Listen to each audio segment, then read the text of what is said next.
Hello বন্ধুরা, চলে এসেছে একটা নতুন ব্লগ নিয়ে। আজকে আমরা যাচ্ছি বাবা ভোলেনাথের মন্দিরে। এটা হচ্ছে গিয়ে হাবড়ায় গাইঘাটাতে জলেশ্বর মন্দির। তো জায়গাটা দেখো জাস্ট।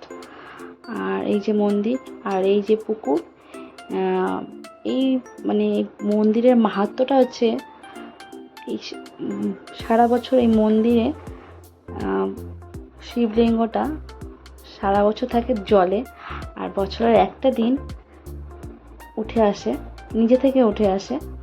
আর সন্ন্যাসীরা মিলে তাকে শিবলিঙ্গটাকে উঠিয়ে মন্দিরে রাখে।